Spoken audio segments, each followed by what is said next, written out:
Hoy vamos a ver, y el tema del mensaje sería el reemplazo del traidor. Entonces vamos a ver los pasajes que acabamos de leer. Este pasaje prácticamente vamos a encontrarnos 4 asuntos. Primero, el comienzo de la iglesia en Jerusalén, narrado rápidamente. Segundo, cómo se levanta Pedro en su liderazgo. Tercero, cómo se nos describe a Judas, la situación de Judas. Y cuarto, el reemplazo de Judas, que sería Matías. Eso es lo que vamos a ir viendo en este pasaje. Yo tal vez no voy a dejar algunas aplicaciones al final, sino como es un pasaje largo, entonces en la medida que vayamos avanzando, vamos a ir considerando, meditando y bueno, aprendiendo de este pasaje y de este libro. La vez pasada terminamos viendo cómo el Señor se despide de su iglesia dejando una gran comisión. Y para ellos cumplir esa gran comisión tienen que estar orando y esperando la venida del Espíritu Santo. Ellos son llamados a ser testigos en toda la tierra.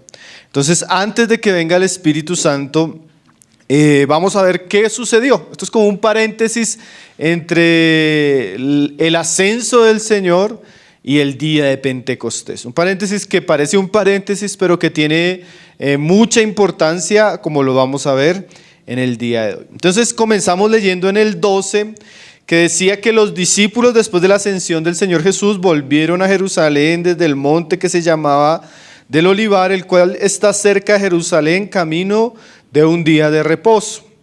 Lucas, como buen historiador, siempre nos va a ubicar en el lugar, siempre nos va a dar datos históricos, siempre nos va a dar datos geográficos que nos ayudan a fundamentar un poco la credibilidad del documento que estamos leyendo. Hablándonos de la distancia, hablándonos del lugar, hablándonos de cuánto se demoraban ellos caminando. Esos son detalles que parecen simples, pero que los hace un buen historiador. Lucas nos está narrando la historia de los apóstoles. Dice ahí el 13, y entrados subieron al aposento alto, donde moraban Pedro, Jacobo, Juan, Andrés, Felipe, Tomás, Bartolomeo, Mateo, Jacobo, hijo de Alfeo, Simón el celote, y Judas, hermano de Jacob. Esos son los 11. Todos estos perseveraban unánimes en oración y ruego con las mujeres, y con María, la madre de Jesús, y con sus hermanos. En aquellos días Pedro se levantó de en medio de los hermanos, y los reunidos eran como 120 en número. Entonces, aquí lo primero que Lucas hace es mostrarnos el ambiente de lo que sería la iglesia en Jerusalén. Una iglesia que inicialmente es compuesta por el verso 13, se nos dice por los apóstoles. En el verso 14 se nos dice que también estaban las mujeres, donde Lucas resalta muy explícitamente a María, entre ellas María, la madre de Jesús. También se nos dice que estaban los hermanos de Jesús en la carne, que en los evangelios se nos describían como personas que no creían en el Señor, pero que por el testimonio de la historia de la iglesia y de otros pasajes del Nuevo Testamento, por ejemplo el testimonio de Pablo en 1 Corintios 15, nosotros sabemos que Santiago, el hermano de la carne, con los otros hermanos de Jesús se convirtieron. Posiblemente Jesús, a una de las personas que se le apareció, por lo que dice Pablo, resucitado, fue a Santiago. Entonces tenemos una iglesia de 120 hermanos, nos dice ahí Lucas, compuesta por los discípulos de Jesús que se mantuvieron firmes, los apóstoles, María y los hermanos de Jesús. Esa es la iglesia en Jerusalén en sus inicios. La iglesia en Jerusalén reunida, perseverando, esperando la venida del Espíritu Santo. Lucas pasa rápidamente mencionándonos esto para mencionarnos en qué se ocupó esta iglesia inicialmente. Dice ahí en el 14, todos estos perseveraban unánimes en oración y ruego. Estas fue las prácticas o aquellos asuntos en los que se ocupó la iglesia antes de Pentecostés. Estaban juntos, perseverando, unánimes y estaban orando. Esa palabra perseveraban quiere decir que hubo persistencia en esto que se va a decir. Cuando el Señor asciende, estos se reúnen posiblemente en aquel aposento alto donde habían tomado la cena, donde el Señor les había enseñado las últimas cosas, aún donde el Señor se les había aparecido después resucitado. Ahora ellos están juntos con la expectativa, con el gozo de la resurrección de nuestro Señor Jesús y están, dice ahí también, unánimes. Esa es otra palabra que nos vamos a encontrar especialmente en la iglesia de Jerusalén. Lucas registra 5 veces esta palabra para la iglesia de Jerusalén. Quiere decir que la iglesia de Jerusalén, literalmente la palabra significa una mente. Estos cristianos estaban pensando lo mismo, sintiendo lo mismo y amando lo mismo. ¿Sí?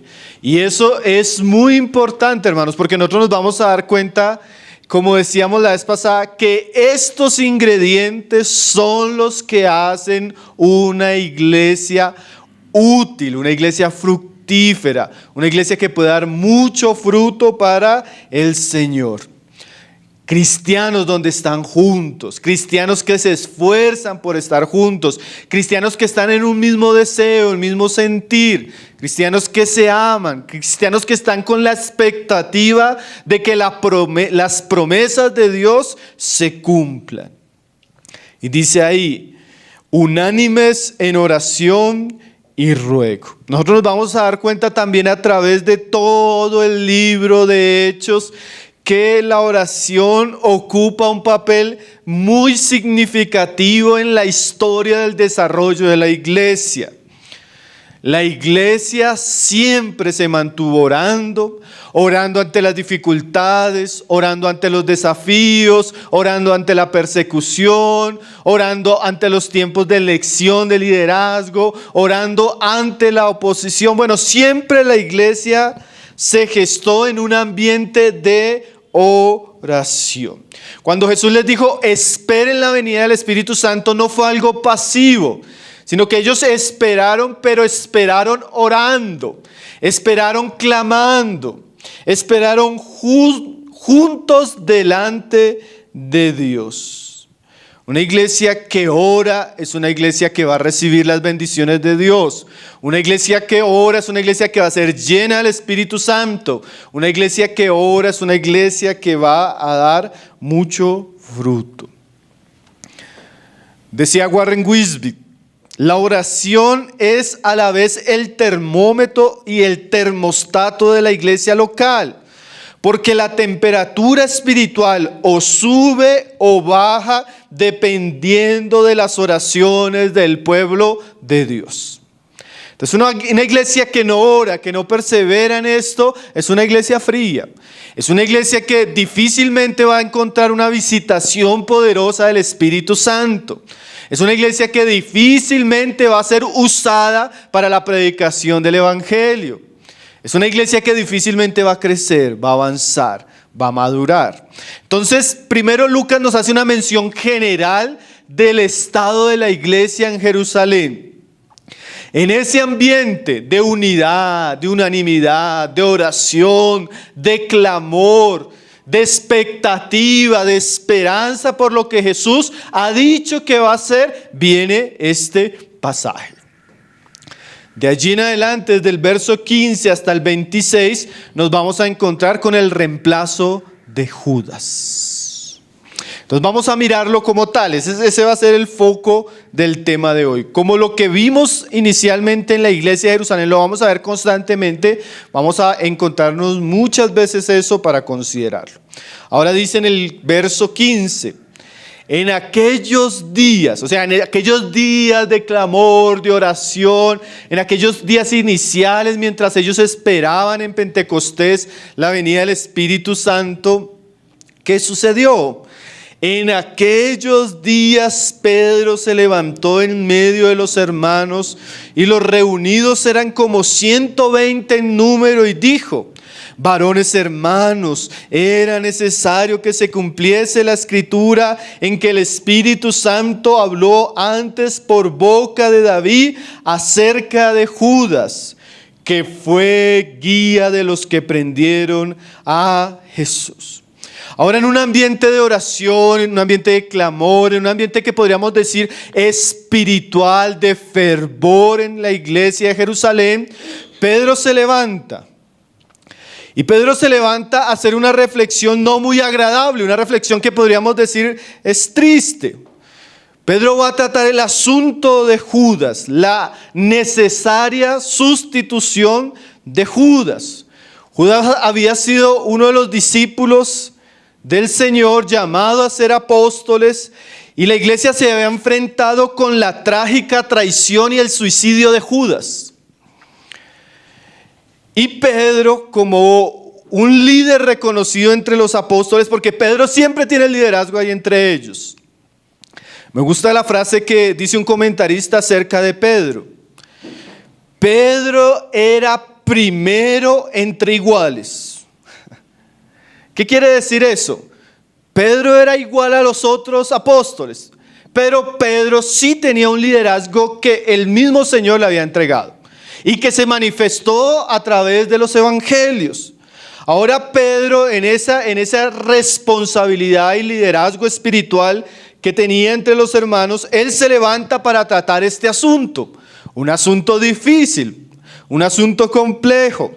Muchos de nosotros hubiéramos dicho, Pedro, pero eso ya pasó, dejémoslo atrás. Pero generalmente el verdadero liderazgo espiritual usa las situaciones negativas para que la iglesia aprenda y avance. Entonces Pedro cuenta lo que sucedió, triste, lamentable, como lo vamos a leer. Y Pedro, en una visión muy importante en cuanto a la necesidad de la iglesia, él entiende que se debe reemplazar el lugar de Judas. ¿Por qué? Usted va a darse más adelante cuenta que esta iglesia por lo menos iba a ser una iglesia que llegaría a tener 20,000 miembros. Y para tener una iglesia así de grande se necesita tener un liderazgo robusto, fuerte y amplio. Y Pedro no solo está pensando en lo que pasó, Pedro tiene la expectativa de lo que viene. Y para cumplir lo que viene, Jesús había apartado a 12 apóstoles y uno había fracasado. Necesitamos reemplazar al que fracasó. Pedro es un hombre, porque esas son las características de los verdaderos líderes espirituales. Dice Oswald Chambers, él dice lo siguiente: los verdaderos líderes son llamados a tomar decisiones en momentos cruciales. Y este era un momento muy crucial para la historia de la iglesia. Y Pedro se levanta, toma la iniciativa. Claro, creemos que guiado por el Espíritu Santo, creemos que basado en la palabra, como él mismo nos va a decir, para tratar el asunto de Judas. Y Pedro hace una propuesta. ¿Cuál es la propuesta? Es necesario sustituir a Judas. Necesitamos escoger entre nosotros a uno que tome el lugar de Judas. ¿Sí? Pedro, por un lado, va a enseñarnos a través del fracaso, a través de lo que pasó, y por otro lado, como decíamos, va a abrir el lugar para que aquellos hombres que han sido fieles en este momento puedan cumplir o ocupar el lugar de Judas. Eso es importante, hermanos. A veces nosotros como iglesia, piense esto en este momento, imagínese alguno entre nosotros que sirve, que predica, en algún momento se levanta contra la fe, hace algo bien contrario a la fe y termina suicidándose.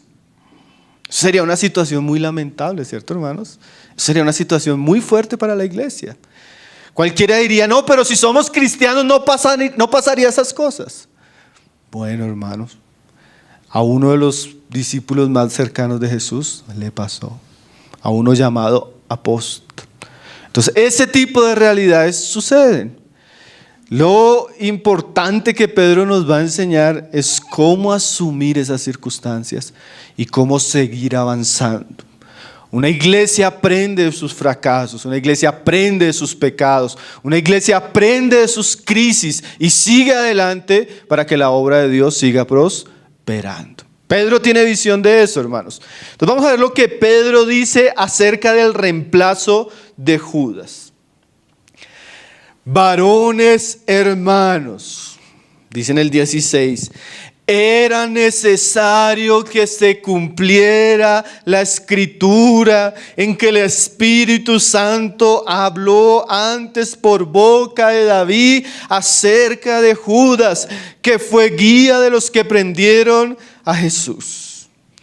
Pedro nos va a decir que eso que va a suceder ya lo había anunciado las Escrituras. Por un lado, Pedro cita las Escrituras para mostrar que las Escrituras habían hablado de la caída de Judas y también las Escrituras habían hablado del reemplazo de Judas. Las Escrituras han hablado muchas cosas y Pedro, guiado por el Espíritu Santo, cuando leyó ciertos salmos de David, especialmente el Salmo 69 y el Salmo 109, Pedro entendió por el Espíritu que de Judas estaba hablando ese salmo.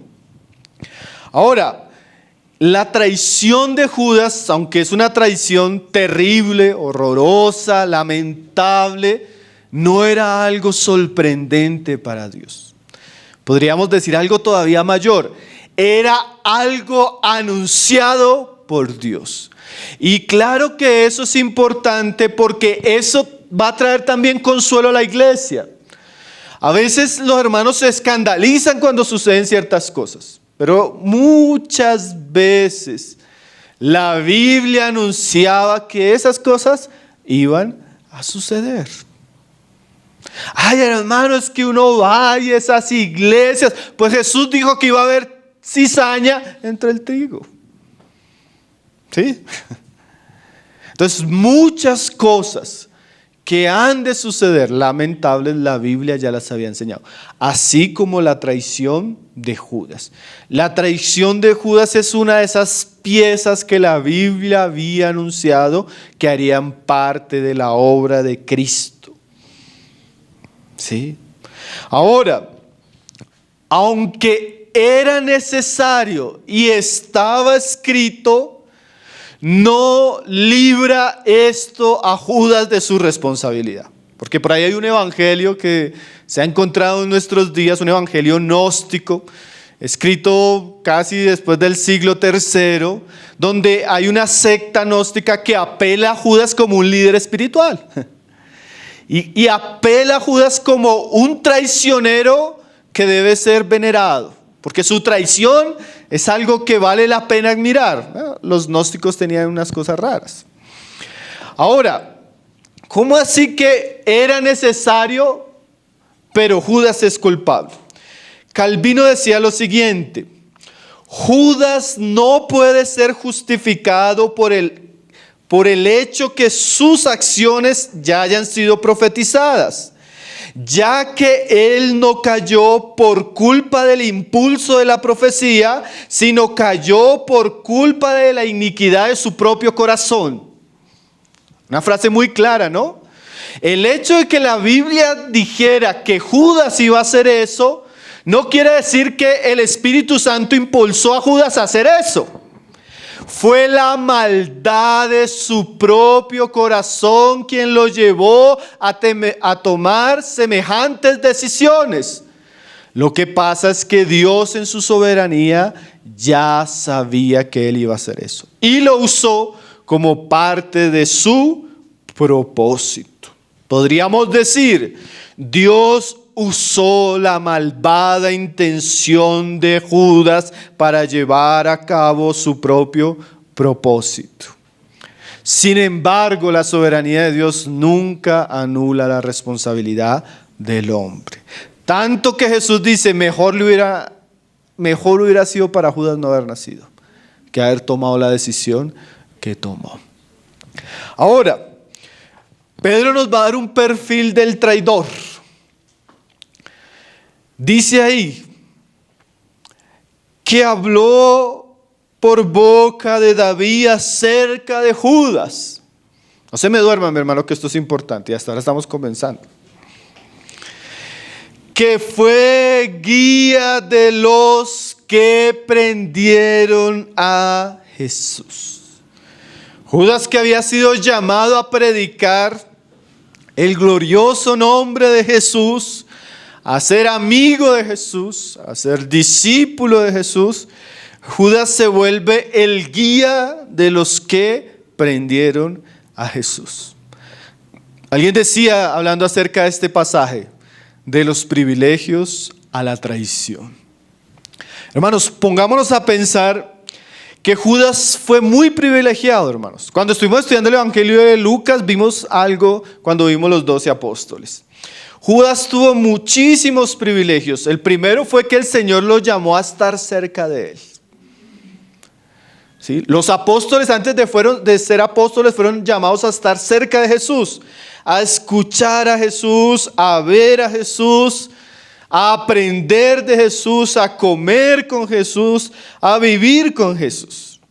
Además de eso, entre muchísimos discípulos, Judas entró en el grupo selecto de aquellos que iban a ser llamados al ministerio. Y no cualquier ministerio, un ministerio exclusivo, el ministerio de los 12 apóstoles del Cordero. Probablemente Judas predicó, probablemente Judas sanó personas, probablemente Judas expulsó demonios.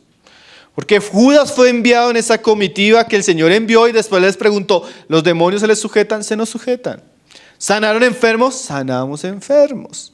O sea, Judas fue una persona que recibió muchísimos privilegios. Dice ahí el 17, y era contado con nosotros. O sea, en ese grupo selecto de los 12 apóstoles, Judas era contado. La gente sabía cuáles eran los apóstoles de Jesús porque el nombramiento de los apóstoles fue público. En medio de una multitud, en medio de un gran monte, Jesús se puso y dijo, estos son mis apóstoles. Pedro pasa, Juan pasa, Andrés pasa, Jacobo pasa, Judas pasa. Estos yo los he escogido y pongo mi autoridad sobre ellos y oro por ellos para que ellos sean mis embajadores. Imagínense. Tremendo, ¿no? Otras veces, eso fue un momento público, la gente sabía. Iba Jesús y detrás iban sus 12. Y después iban las multitudes. Además de esto, hermanos, Judas era el tesorero de los apóstoles. O sea, era el que manejaba el dinero. ¿Sí? O sea, Judas tuvo una posición bastante privilegiada. Ahora, hermanos, ¿por qué Pedro está diciendo esas cosas y por qué eso queda registrado para nosotros? Alguien decía, este pasaje perdura como una advertencia sobre el potencial que tiene el mal cuando hay descuido espiritual, oportunidades malgastadas y codicia y dureza en el corazón. O sea, esto es una advertencia para la iglesia. La iglesia que puede tener muchas oportunidades. La iglesia que puede ser descuidada en ciertos asuntos. La iglesia que tal vez por la dureza del corazón puede caer en el camino de Judas. Ahora, cuando uno estudia los evangelios, poco encuentra acerca del perfil de Judas. Algunos, más que todo, son frases de Jesús, donde Jesús advierte que Él sabe que entre los 12 hay uno que es diablo. Pero no había esa sensación generalizada de que todos supieran que era Judas. Tanto que cuando el Señor dice en la cena, alguno de ustedes me va a traicionar, todos comienzan a decir, ¿seré yo? Si Judas y su corazón malvado fuera evidente, todos dirían, sí es Judas, pilas con Judas, ya sabemos que es Judas. No, todos comenzaron, ¿seré yo? ¿Seré yo? O sea, no hay evidencia que el carácter de Judas fuera mostrado. O sea, posiblemente Judas tenía un perfil discreto. ¿Qué puede suceder? Bueno, algunos pasajes nos muestran que Judas era codicioso. ¿Sí? El pasaje cuando se rompe el frasco de alabastro y él dice, mejor se hubiera dado ese dinero a los pobres. Y explica Juan, porque era ladrón y sustraía de la bolsa. Ahora, algo que es muy interesante, hermanos, que realmente yo creo que nos debe llevar a reflexionar, es algo que se dice de Judas en algunos comentarios. Dos asuntos que hicieron caer a Judas. Uno, la codicia, como lo decíamos, y otro, la frustración. ¿Cómo así la frustración? Judas tenía la expectativa de un Mesías rey, como David, glorioso, victorioso, que liberara a los romanos, a los judíos del gobierno romano. Y seguramente Judas se veía como un ministro del gran reino del hijo de David. Y esa expectativa que tenía Judas comenzó a desdibujarse cuando él comienza a andar con Jesús. Sus anhelos, sus ambiciones personales no iban de acuerdo a lo que él veía en Jesús. Él esperaba un Mesías glorioso y se encuentra a un hombre humilde. Él pensaba que tal vez seguir al Señor le iba a proporcionar dinero, fama y éxito. Y él comienza a ver cómo Jesús es aborrecido por sus compatriotas, perseguidos. En vez de ver prosperidad, su maestro a veces decía, yo no tengo ni dónde recostar mi cabeza.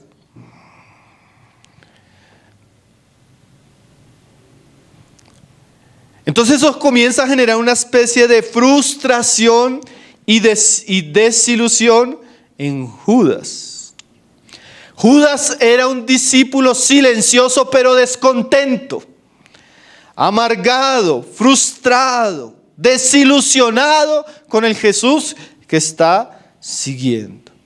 A la par, seguramente no creyó sinceramente, nunca se arrepintió verdaderamente y no alcanzó la regeneración.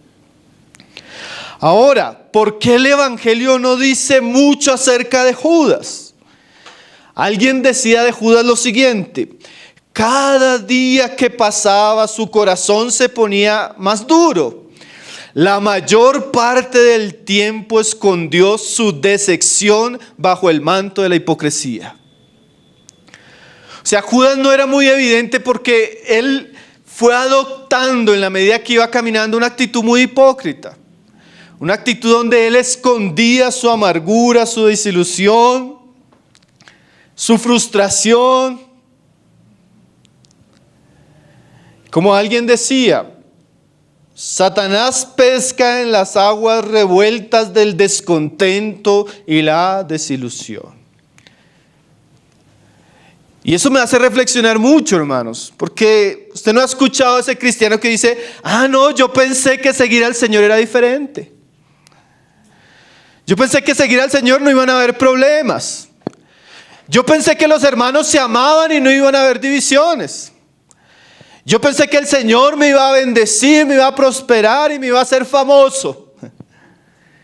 Y usted comienza a darse cuenta que la vida cristiana no es así como usted pensaba. Y usted comienza a desilusionarse con Cristo. Usted comienza a desilusionarse con la iglesia. Usted comienza a desilusionarse de los hermanos. Usted comienza a desilusionarse de todo porque usted tenía una expectativa y no se cumple. Bueno, ese fue el camino de Judas, hermano. ¿Y saben qué es lo que pasa? Como alguien decía, de la desilusión al odio hay un solo paso. Y del odio a la traición, otro. Usted tiene que cuidar su corazón, hermano. Porque Satanás pesca en las aguas de un corazón desilusionado y frustrado. En algún punto su desilusión se volvió odio y un odio mezclado con avaricia que finalmente le llevó a traicionar a su Señor. Nunca, hermanos, la traición, nunca el pecado, Nunca el abandono de la fe sucede de la noche a la mañana. Es un proceso silencioso, a veces oculto, acompañado de endurecimiento, incredulidad y dureza de corazón, que termina desembocando en el maldito camino de la traición espiritual. Dios nos libre, ¿no, hermanos? Porque si usted ve el cuadro de Judas, aparentemente era el cuadro de un buen cristiano, administrador de recursos, llamado al ministerio y como uno preeminente en medio del pueblo de Dios. Dice ahí en el 18, este Judas, privilegiado, llamado al apostolado, pues, con el salario de su iniquidad adquirió un campo y cayendo de cabeza se reventó por la mitad y todas sus entrañas se derramaron. Qué descripción tan lamentable de la muerte de Judas, ¿no? Alguien hablaba de la escalera de la muerte. La escalera de la muerte comienza así: desilusión, odio, traición, codicia, remordimiento, suicidio y condenación. Nosotros hubiéramos podido decir, ¿era necesario que Pedro dijera estas cosas, hermano? Si usted se da cuenta, Pedro es más detallado de lo que son los otros evangelistas acerca de la muerte de Judas. Pedro nos dice cómo adquirió el campo, aquellas 30 monedas de plata, aquellas malditas 30 monedas de plata con las que Judas vendió a su Señor, fueron el salario de iniquidad donde él compró un campo. Sabemos que Judas sintió un profundo remordimiento cuando él vende a Jesús. Se da cuenta que él es inocente. Se da cuenta que no era justo lo que él había hecho con sus maestros. Pero eso tampoco lo llevó al arrepentimiento, sino eso lo llevó a que el remordimiento destruyera su conciencia y lo enloqueciera. Dice que este hombre se ahorcó, nos dicen los evangelios.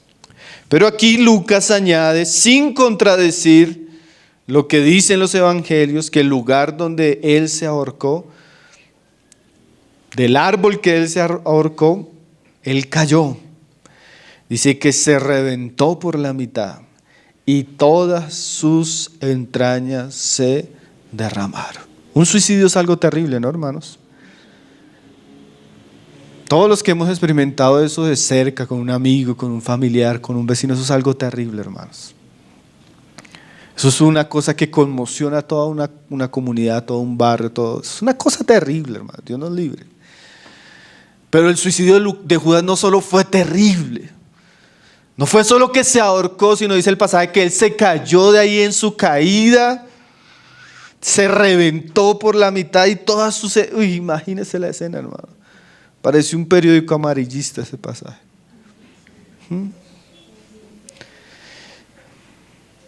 Terrible, ¿no?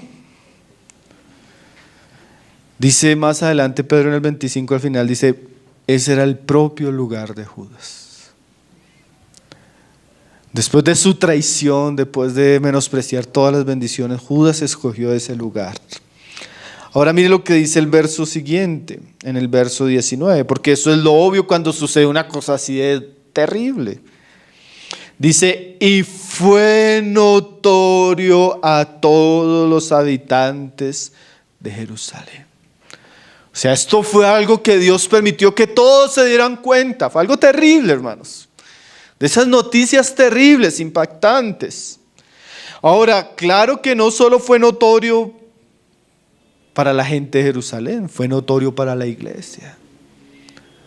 Mientras los apóstoles tenían la experiencia de ver a Cristo resucitado, Judas moría de una manera triste y lamentable, ¿no, hermanos? Mientras en Jerusalén se sabía de la muerte trágica de Judas, en el aposento alto Cristo se presentaba resucitado. victorioso. Qué contraste tan fuerte, ¿no, hermanos? Dice, y fue notorio a todos los habitantes. Notorio quiere decir fue conocido, fue entendido. Alguien decía, esta es una declaración patética para beneficio de Teófilo y también de advertencia de nosotros. ¿Cómo terminó Judas, no? ¿Cómo terminó Judas en su locura, en su necedad, en la dureza de su corazón? Por eso hay que cuidar el corazón, hermanos. Por eso hay que cuidar la manera como interpretamos las circunstancias, la manera como lidiamos con el desánimo, con la frustración, con las expectativas nuestras y no las de Dios. Por eso debemos cuidar con los privilegios que Dios nos da. Los privilegios conllevan responsabilidades. Los privilegios traen beneficios, pero también nos hacen responsables. Fue notorio, frase, ¿no? Señor, permita que esto sea una oración en nosotros. Señor, líbranos del camino de Judas. Líbranos de lo que sucedió en el corazón de Judas. Líbranos de la traición de Judas y líbranos de la muerte de Judas. Y si la muerte fue algo terrible, ni pensar lo que sucedió después, porque usted sabe que la muerte no es el final, ¿no? ¿Se imagina el remordimiento de Judas día tras día en el lugar de condenación? Después de haber escuchado todo lo que escuchó, después de haber visto todo lo que vio, después de haber hecho todo lo que hizo. Dice, de Jerusalén, de tal manera que aquel campo se llama en su propia lengua Aceldama, que quiere decir campo de sangre. O sea, fue tan notorio que la gente de la ciudad le puso a aquel lugar Aceldama, campo. La gente pasaba por ahí, este es Aceldama. Todos recordaban a Judas, lugar donde Judas derramó su sangre. Papá, ¿qué significa Aceldama? El lugar donde se derramó la sangre del traidor, la sangre del infiel. Dios nos libre, ¿no, hermanos? Dios nos libre de esos campos, de esos caminos y de esas circunstancias. Ahora viene la segunda parte. Pedro no solo relata lo que sucedió, y él lo relata en una coyuntura. Él está enseñando a la iglesia que por causa de lo que hizo Judas es necesario que haya un reemplazo. Yo creo que todos los hermanos dirían ahí en Jerusalén, sí, amén. ¿Cierto? Dice, porque está escrito en el 20, en el libro de los Salmos, sea hecha desierta su habitación y no haya quien more en ella y tome otro su oficio. Igualmente, así como la escritura anunciaba la traición de Judas, Pedro cita algunos pasajes para mostrarle a la iglesia la necesidad que alguien ocupe el lugar y el oficio que tenía Judas entre ellos. ¿Sí? Él está usando un lenguaje de los salmos, como decíamos ahora. Una vez Judas abandonó, una vez Judas apostató, una vez Judas fracasó, es necesario que se busque un reemplazo. Ahora nosotros decíamos que seguramente Pedro tenía en mente la necesidad que vendría de que haya un ministerio amplio, suficiente, para suplir todas las necesidades. Y Pedro ve que la escritura muestra que cuando el Señor estableció el oficio, ese oficio tenía una función. Y ahora ese oficio vacío mostraba que había una vacante que debería ser suplida. Judas muere, pero la obra de Dios continúa, hermanos. ¿Sí? Judas muere, pero se necesita un reemplazo. para ese trabajo. La obra de Dios no depende de hombres, hermano. Los hombres mueren y Dios sigue su obra. Es algo que la iglesia en Jerusalén va a tener que aprender. Y a veces nosotros, hermano, con el tiempo, con los años, uno se da cuenta de estas verdades, hermano. A veces los hombres mueren y a veces mueren por causas normales, a veces mueren por impiedad, pero la obra de Dios tiene que continuar. Y Pedro tiene una visión muy creemos que guiada en el Señor por el Espíritu Santo acerca de las cosas que van a necesitar la iglesia. Entonces dice ahí en el 21, es necesario pues, esta es la elección del reemplazo de Judas, que de estos hombres que han estado junto con nosotros todo el tiempo que el Señor Jesús entraba y salía entre nosotros, comenzando desde el bautismo de Juan hasta el día en que de entre nosotros fue recibido arriba, uno sea hecho testigo con nosotros de su resurrección. Entonces Pedro muestra la necesidad que se reemplace a Judas. Alguien que pueda cumplir el ministerio con ellos y ser testigo de la resurrección de Cristo.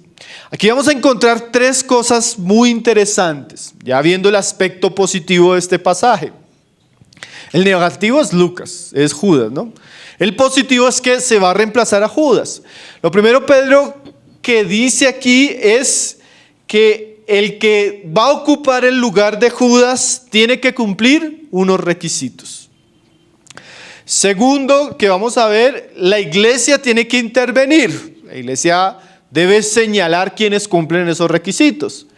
Y tercero, Dios va a escoger entre los que la iglesia señale. Entonces vamos a ver tres aspectos importantes en lo que podrían ser principios que comenzamos a entender y que más adelante se amplían en el Nuevo Testamento acerca de los hermanos que van a estar en una posición de autoridad y de ministerio. Lo primero que Pedro nos dice son los requisitos. ¿Cuáles son los requisitos? Ahí en el 21 y el 22 se nos dice primero que sea un hombre. No había ninguna mujer apóstol ahí entre los 12, ¿no? Primero, un hombre de estos hombres. ¿Por qué? Porque nosotros sabemos que en el Nuevo Testamento y en general en la Biblia, Dios siempre le entregó la autoridad a los varones. Tanto en el Antiguo como en el Nuevo Testamento. Entonces no era una figura normal que en la iglesia la mujer hiciera parte de la autoridad y el liderazgo de la iglesia. ¿Sí? Aunque habían mujeres, hasta estaba María. Ay. Si fuéramos católicos romanos diríamos, no, pues ¿para qué necesitamos el reemplazo de Pedro y tenemos a María? Oremos. Nosotros sabemos que es una visión bien errada de las Escrituras.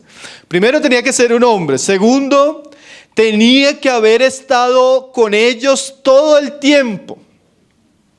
O sea, tenía que ser un hombre, y no solo un hombre, sino que tenía que ser de los hombres fieles, que desde que el Señor comenzó su ministerio hasta su ascensión, estuviera entre ellos. ¿Eso qué nos muestra? Que tenía que ser alguien conocido, alguien que hubiera perseverado, alguien que hubiera sido fiel, alguien que la iglesia tuviera buen testimonio de él. Ahora, en una comunidad pequeña como de 120 hermanos, como la que estamos considerando, es muy fácil saber quiénes son los que han estado, ¿cierto? Quiénes son los que perseveran, quiénes son los que son fieles.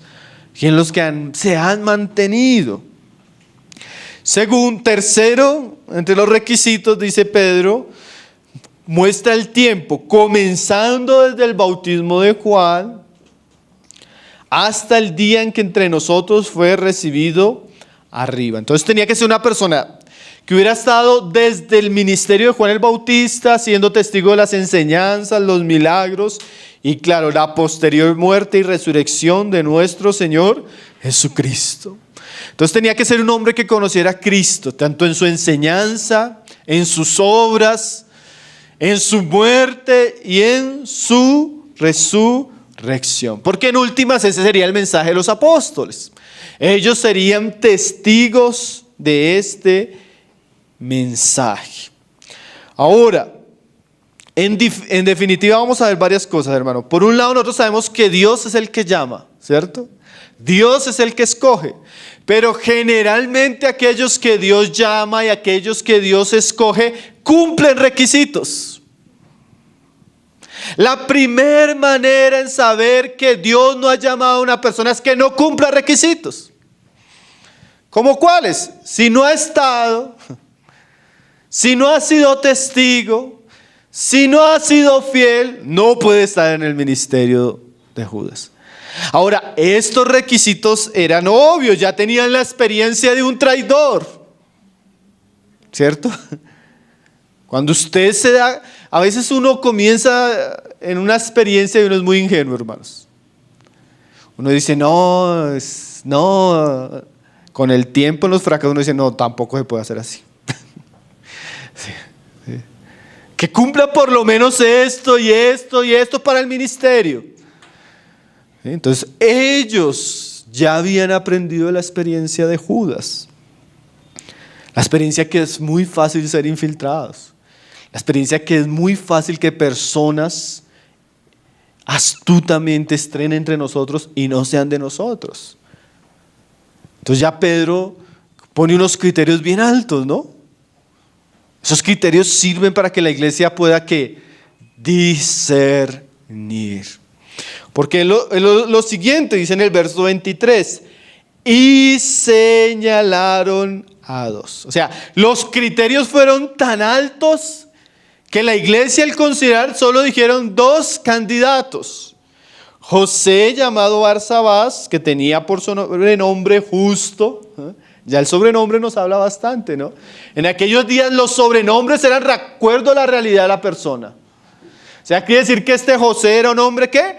Justo, un hombre íntegro, un hombre recto. ¿Y quién más?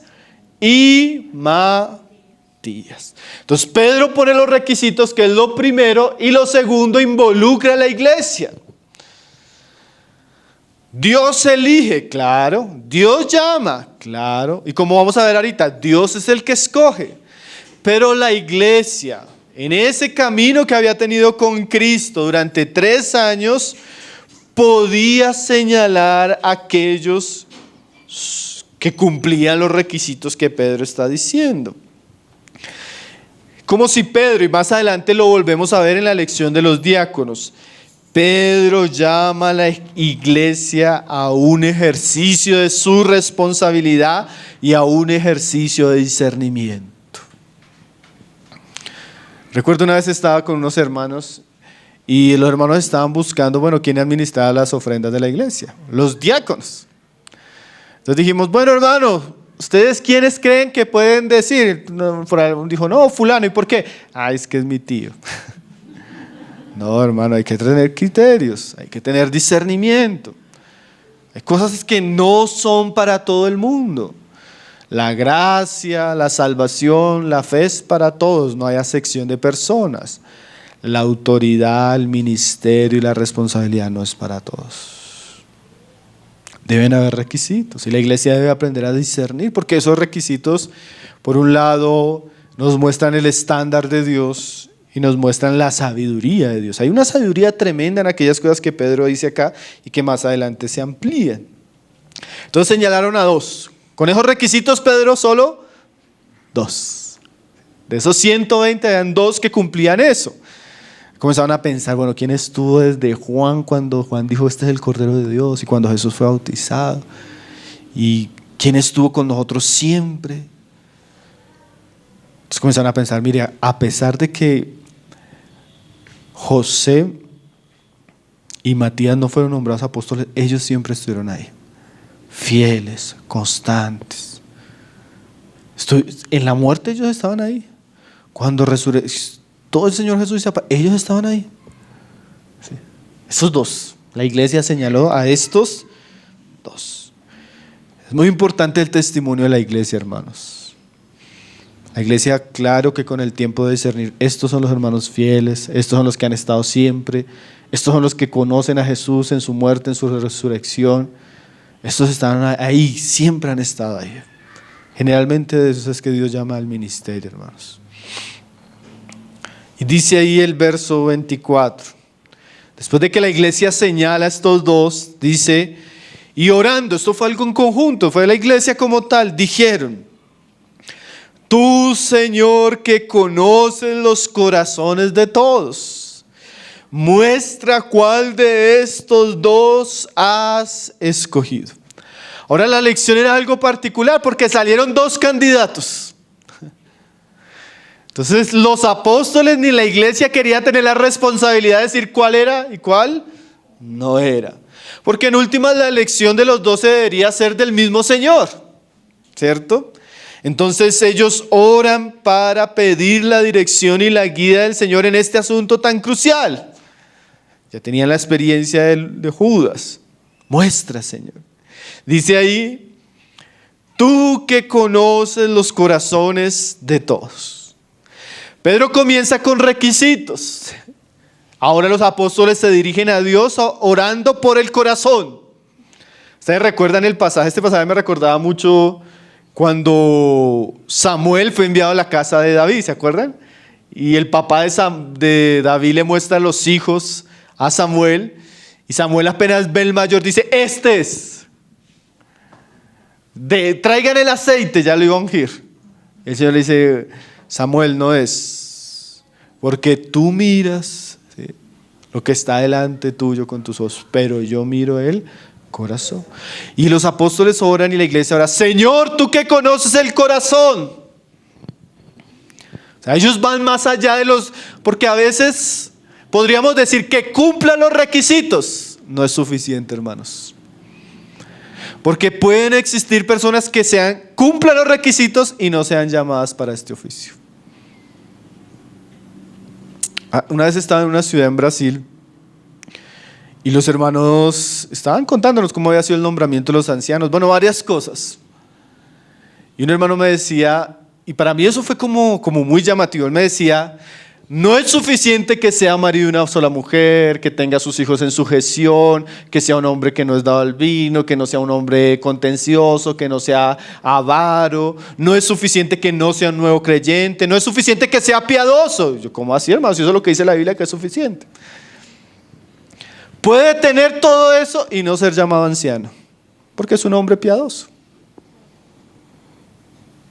O sea, nosotros podemos tener hermanos que cumplan ese perfil de hombres piadosos, hombres íntegros, hombres que estuvieron con Jesús, hombres que conocieron, hombres que fueron testigos y no son llamados al ministerio. Yo me encontré hermanos así, que en una iglesia son los hermanos piadosos, los hermanos que tienen buena familia. Hermano, predique, hermano, a mí no me es dado eso, hermano, por favor, no me pida eso. No son llamados al ministerio. ¿Quién sabe eso? Dios. Porque Dios es el que conoce el corazón y Él es el que llama a las personas al ministerio. Eso nos va enseñando cosas, ¿no, hermanos?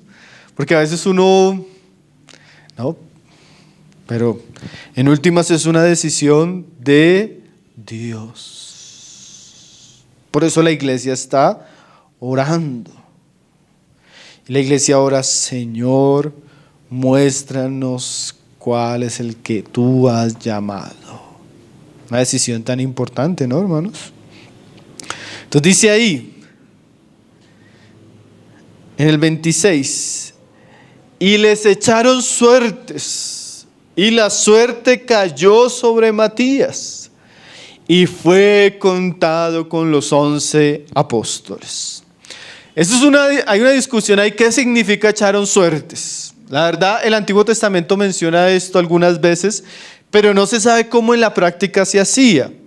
Algunos dicen que de pronto tomaban palos de varios tamaños, otros piedras parecidas a monedas o alguna clase de dados. Bueno, no se sabe qué fue lo que hicieron. En última vez no el centro del asunto. El centro del asunto era que ellos querían que Dios decidiera, ¿sí? Y Proverbios decía que la suerte estaba en manos de Jehová. Podemos decir que lo más actual es echar suerte sería echar una moneda al aire. Cara o sello. Cara Matías, sello José. Era una decisión que ellos no querían tomar, ¿sí? Que la tome Dios. Dios, tú estás en la suerte, dice tu palabra. Cayó Matías. Dejaron la decisión de Dios. Ahora, no hubo discusión, eso me parece interesante. No fue que José salió diciendo, si ven, tírenla otra vez. O el grupo, la familia José, no, yo me voy de la iglesia porque fue Matías y no fue José. Porque eso pasa, hermano, cuando hay inmadurez, eso pasa. O no fue que Matías dijo, si ven, soy yo. Todos entendieron que fue Dios. No hubo problemas, no divisiones. Todos entendieron que Dios estaba involucrado. Y echaron suertes, y sabemos que no es suerte, ¿no? Y la suerte, o digamos, y la voluntad de Dios cayó sobre Matías. Y de allí en adelante fue contado con los 11 apóstoles. ¿Saben qué significa Matías, mis hermanos? Regalo de Dios. Y eso iba a ser Matías para la iglesia de Jerusalén y para los 12 apóstoles. Un regalo. Generalmente,